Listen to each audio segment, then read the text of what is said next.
Salut la compagnie, c'est Jules Melon et aujourd'hui dans Apprenti Ciné Critique, je suis dans un état assez particulier au moment où je tourne cette vidéo, assez lessivé, fatigué, un brin enrhumé aussi, et abasourdi, un peu assommé par le film que j'ai vu et dont je vous parle ici, à savoir Permanent Vacation, sorti en 1980 ou 81 comme vous voulez, le premier long métrage et film de fin d'études d'un certain Jim Jarmusch, que vous connaissez probablement, j'en ai déjà parlé sur la chaîne, et notamment un duo avec l'ami Virgile, alias Souffleur de Coffret, qui nous a quittés il y a quelques mois. On avait évoqué ensemble Deadman. Et j'ai une pensée très forte pour lui, d'autant plus qu'il m'avait parlé de cette première œuvre en me disant « Vas-y, hein, quand tu le verras, eh ben, tu vas comprendre ce que, on va dire, l'essence même de Jarmusch. » Un film basé sur l'errance, etc., la contemplation, si vous voulez. Et en effet, là, on est à fond, évidemment, les potards à ce niveau-là. Avec au casting forcément des acteurs et actrices pas connus du tout, le rôle principal étant tenu par un certain Chris Parker qui joue Aloysius Parker, un autre Parker qui est en plus en admiration devant Charlie Parker, parce que le jazz fait partie aussi de l'intrigue.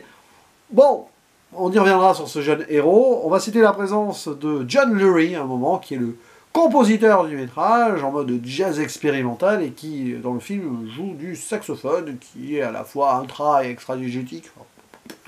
Et c'est l'histoire d'un jeune hipster, un gars cool, quoi. À l'image du cinéma de Jarmusch, un peu, enfin, à l'image du dandy qu'il peut être, hein, un petit peu. Qui va, ce jeune homme, donc, errer dans les rues de New York.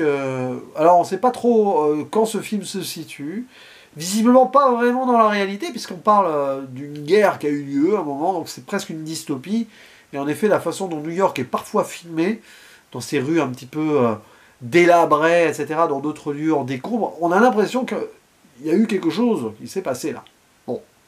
Et ce jeune homme, en fait, va d'endroit en endroit, rencontre des gens et n'arrive pas à se poser, s'installer.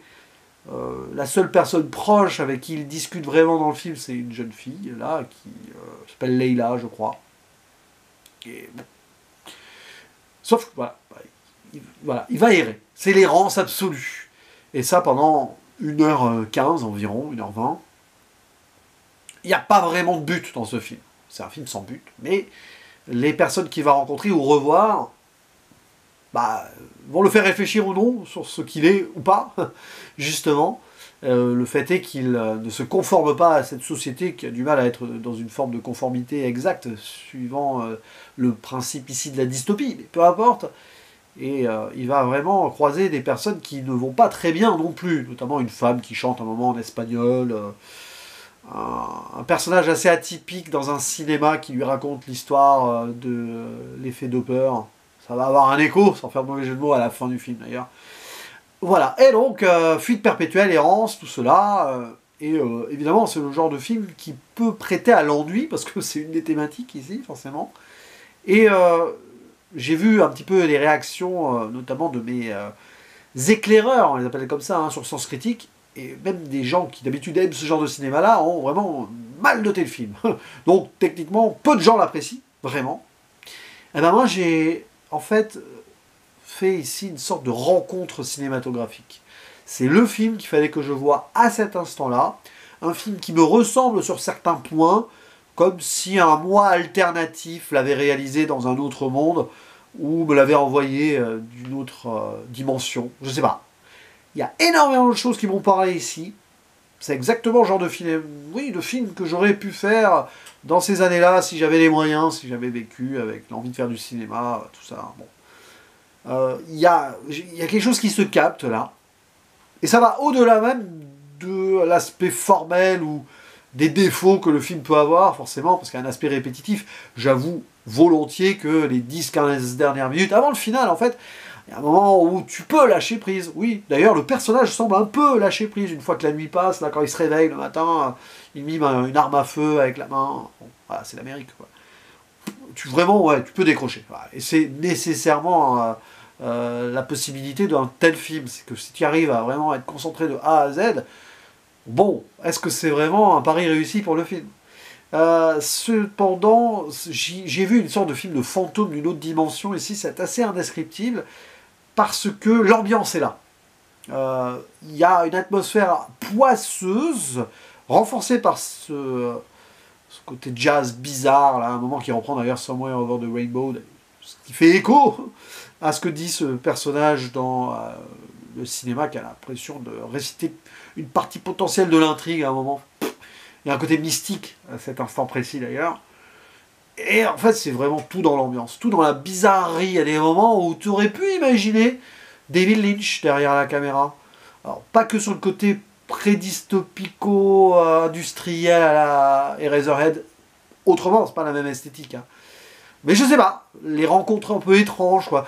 Limite, peut-être qu'en revoyant bientôt Inland Empire, je sais pas, il y a peut-être quelque chose à creuser sur ce côté-là. Je sais pas, en tout cas, de ce que j'ai vaguement dans ma tête par rapport à mon premier visionnage, qui commence à remonter maintenant, de Inland Empire. C'est un film assez indescriptible, au-delà donc de ce jeune qui ne sait pas où se situer dans la vie, qui fait des petites réflexions à voix haute ou en voix off, qui a l'air très instruit aussi, d'une certaine façon. Il y a des petits discours comme ça, voilà, vivre vite, faut vivre vite pour mourir jeune, tout ça. Bon, c'est un aspect assez traditionnel d'une jeunesse un peu désabusée, dans un monde désabusé de toute façon.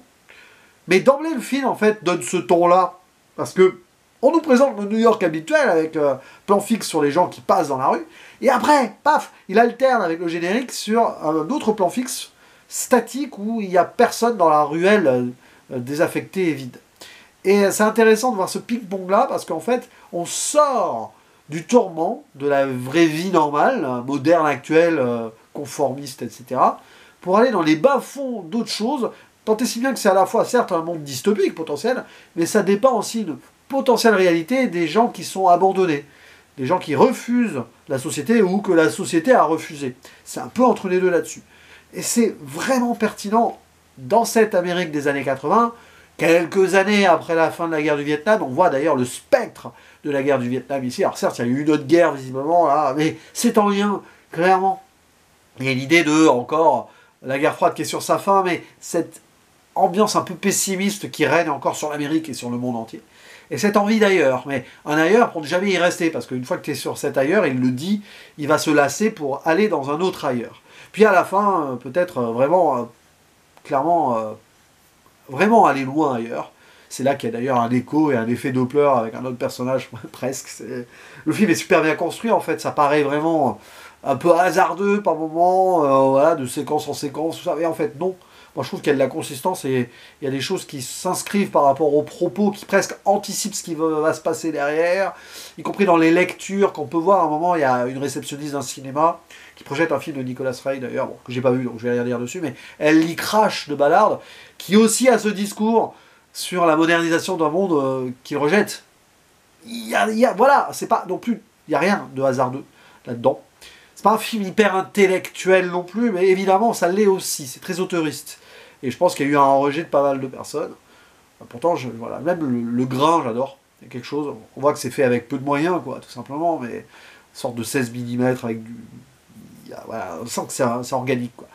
Et donc, ouais, c'est un film que j'ai vu vraiment au moment où il fallait que je le voie, tout simplement. Ça va au-delà de quelconque logique. C'est vraiment, voilà, ça me parle à moi là, maintenant. Est-ce que ça m'aurait parlé si j'avais eu 10 jours avant ou 10 jours après? Est-ce que ça vous parlerait à vous? J'en sais rien. Selon l'état d'esprit, l'humeur dans lequel vous êtes. Mais j'ai du mal à en parler, mais en même temps, j'ai pas du mal à en parler. Vous voyez, c'est vraiment un entre-deux. Là, c'est un film qu'il faut voir, il faut vivre. Hein. C'est une expérience. C'est quasi expérimental. Mais il y a quand même une cohérence, c'est quelque chose qui... Voilà, il y a une scène avec sa mère, à un moment, qui est dans un hôpital... enfin, pas psychiatrique, sorte d'asile. Bon, c'est dur, c'est très très dur. Il y a beaucoup de scènes comme ça qui sont faites pour me toucher en plus. Donc, voilà. Bref, à vous la parole. Hein. Si vous avez vu ce film, lâchez-vous, parce que... Bon, bah, un procédé critique, c'est ça aussi. Je fais part de mes expériences dans tous les cinémas possibles, récents, anciens, de toutes les nationalités, tout ce que vous voulez. Et ben là, il y a quelque chose qui s'est passé. Donc vous voyez dans un état, je ne surjoue absolument rien. Là. Je vous balance ça cash et vous en faites ce que vous voulez. En tout cas, j'ai hâte d'avoir votre réaction si c'est le cas. Je vous dis à la prochaine, ciao.